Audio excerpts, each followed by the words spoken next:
Everyone, welcome back to my YouTube channel. My name is Kamini Singh और आज हम शुरू करने जा रहे हैं एक नई सीरीज जिसमें हम डिस्कस करेंगे क्लास 10th के प्री बोर्ड के क्वेश्चन पेपर को, जो कि होगा सब्जेक्ट साइंस का। हम एक वीडियो में कुछ 4-5 क्वेश्चंस को डिस्कस करेंगे, उससे रिलेटेड कुछ कॉन्सेप्ट्स को भी डिस्कस करेंगे, उसके आंसर को भी डिस्कस करेंगे। तो ये वीडियोस बहुत ही फ्रूटफुल होने वाली हैं आप सभी के लिए जो भी 10th क्लास का एग्जाम देने जा रहे हैं या फिर इस साल 10th क्लास में आए हैं। तो बिना टाइम वेस्ट किए चलिए स्टार्ट करते हैं।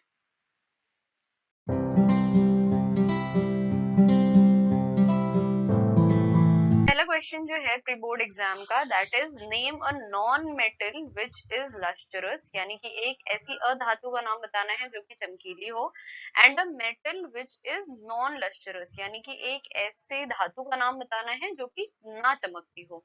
तो इस क्वेश्चन को समझने के लिए सबसे पहले तो हमें ये समझना होगा कि मेटल्स यानी कि धातुओं और नॉन मेटल यानी कि अधातुओं की क्या क्या प्रॉपर्टीज होती हैं, क्या क्या उनके गुणधर्म होते हैं। तो सबसे पहले उसको देख लेते हैं।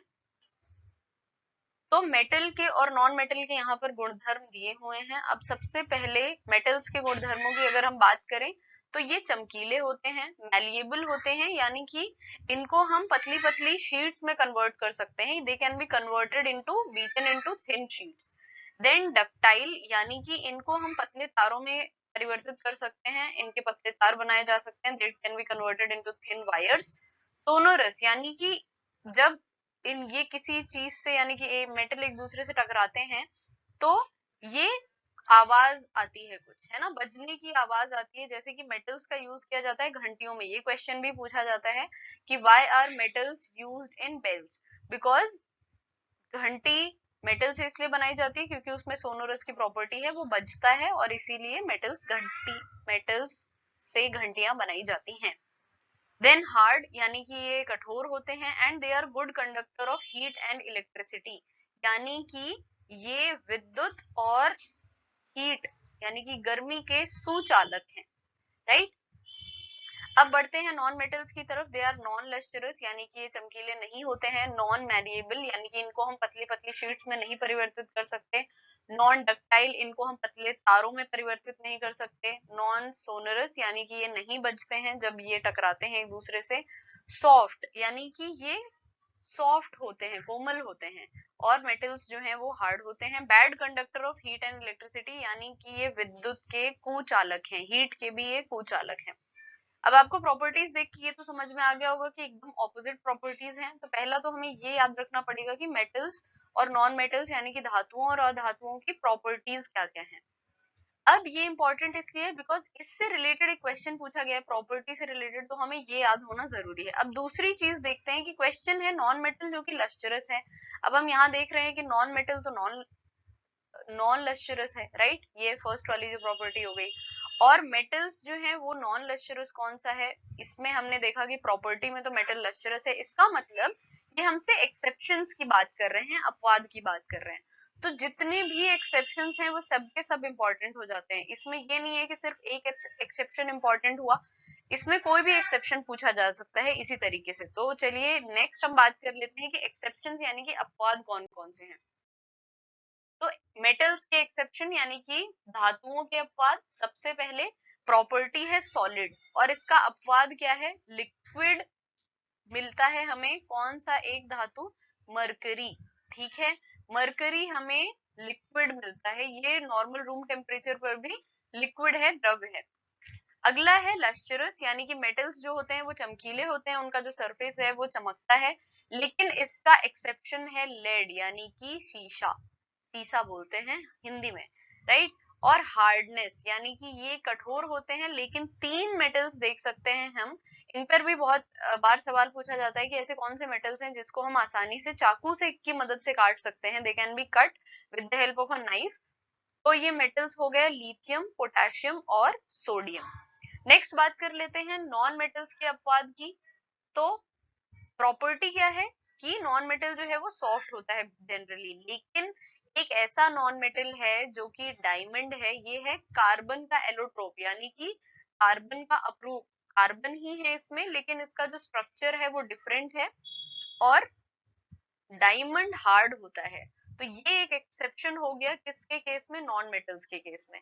नेक्स्ट है स्टेट, यानी कि ये किस अवस्था में पाए जाते हैं, तो ये ज्यादातर सॉलिड या फिर गैस, क्योंकि हम नॉन मेटल्स में हमने ज्यादातर एग्जांपल्स देखे हैं ऑक्सीजन का, नाइट्रोजन का, ये सारे नॉन मेटल्स में आते हैं और ये सारे गैसियस फॉर्म में रहते हैं। लेकिन एक अपवाद इसका भी है, ब्रोमीन जो है वो लिक्विड में द्रव रूप में पाया जाता है। अब यहाँ पर ये चीज बहुत इंपॉर्टेंट हो जाती है कि आप ये याद कर लें कि नॉन मेटल में कौन सा लिक्विड है, और यहाँ पर मरकरी जो है वो लिक्विड है लेकिन वो मेटल है। तो ये क्वेश्चंस बहुत बार पूछे जा चुके हैं और आगे भी पूछे जा सकते हैं। Next is bad conductor of electricity, यानी कि विद्युत का कुचालक होता है नॉन मेटल, लेकिन एक सुचालक भी है विद्युत का, ये है ग्रेफाइट, और ये फिर से एक कार्बन का अपरूप है, कार्बन का एलोट्रोप है, ये नाम जरूर याद रखिएगा। नेक्स्ट इज नॉन लस्टरस, यानी कि नॉन मेटल की हमने प्रॉपर्टी देखी थी कि इनका सतह जो है वो चमकीली नहीं होती है, लेकिन आयोडीन एक ऐसा नॉन मेटल है, एक ऐसी अधातु है जिसकी सतह चमकीली होती है। तो ये सारे के सारे अपवाद इंपॉर्टेंट हो जाते हैं। अब हम अगर क्वेश्चन की बात करें तो क्वेश्चन में हमसे पूछा गया था कि एक ऐसा मेटल का नाम बताइए जो कि नॉन लस्टरस हो, तो कौन सा है, लेड।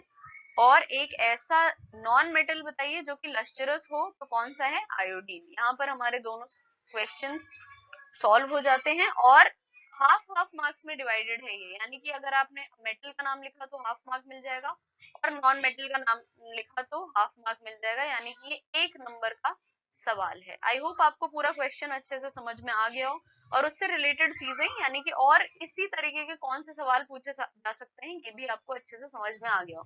अब बढ़ते हैं अगले क्वेश्चन की ओर। चलिए बढ़ते हैं क्वेश्चन नंबर 2 की तरफ। क्वेश्चन नंबर 2 पूछ रहा है name the acid present in the following, यानी कि इन दोनों में कौन से तरह का अम्ल पाया जाता है, कौन से तरह का एसिड पाया जाता है, उसका नाम लिखना है। तो पहली बात तो इसका मार्किंग स्कीम क्या है, half mark plus half mark, right. तो ये क्वेश्चन भी 1 नंबर का है। अगर आपने एक का सही जवाब दिया तो आपको आधा नंबर मिल जाएगा, दूसरे का सही जवाब दिया तो आपको आधा और मिल जाएगा। अब सिर्फ इन दोनों के बारे में नहीं पूछा जाएगा, बहुत सारे ऐसे सोर्सेज हैं, बहुत सारी ऐसी चीजें हैं जिसमें अम्ल पाया जाता है जो कि हमारे आसपास ही मिलती हैं हमें, राइट। यहाँ पर सिरका और इमली की बात की गई है और किसी की भी बात की जा सकती है।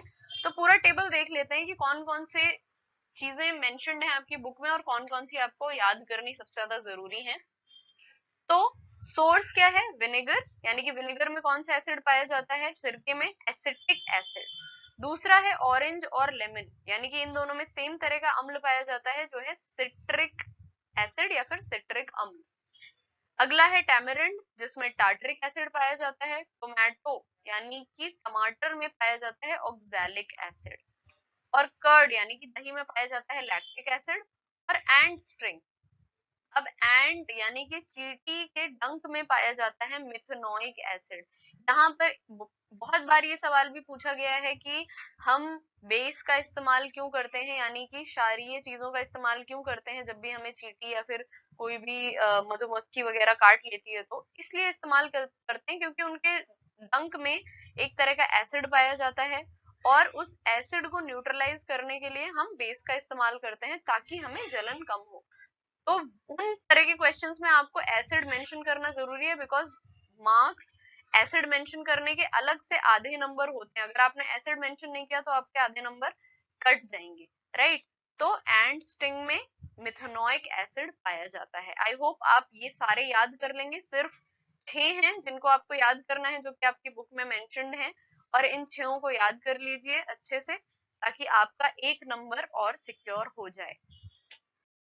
आई होप आपको दोनों क्वेश्चंस अच्छे से समझ में आ गए होंगे। मैं इन्हें एक वीडियो में 2 या 3 ही क्वेश्चंस लूंगी ताकि वीडियोस छोटी रहें और आप आसानी से होमवर्क क्वेश्चंस को सॉल्व कर पाएं।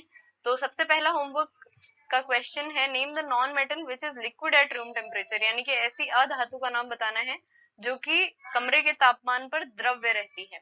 दूसरा है name the metal which can be easily cut with the help of a knife, यानी कि एक ऐसी धातु का नाम बताना है जो कि आसानी से चाकू की मदद से काटी जा सके। और तीसरा सवाल है इनमें कौन से तरह का अम्ल पाया जाएगा, यानी कि name the acid found in the following. तो सबसे पहला है टोमेटो, दूसरा है कर्ड यानी कि टमाटर, और दही में किस तरह का अम्ल पाया जाएगा, ये आप मुझे कमेंट करके अपने आंसर्स जरूर बताइएगा और कोशिश करिएगा कि आपको वीडियो फिर से बैक ना करनी पड़े। आपको ये सारी चीजें याद हो गई हो। अगर नहीं याद हुई हैं तो एक बार वीडियो फिर से देखिए, फिर से पीडीएफ डाउनलोड कर लीजिए, उसको पढ़िए और उसके बाद क्वेश्चंस को सॉल्व करने की कोशिश करिए ताकि आपको सारी चीजें अच्छे से याद हो जाएं। So that is all for today. Thank you so much for watching. Video को लाइक करना, उस पर कमेंट करना और इसको अपने फ्रेंड्स के साथ शेयर करना जो भी बोर्ड एग्जाम की तैयारी कर रहे हैं, उनके साथ मत भूलेगा। और चैनल को सब्सक्राइब नहीं किया है तो कर लीजिएगा। That's all for today. Thank you so much.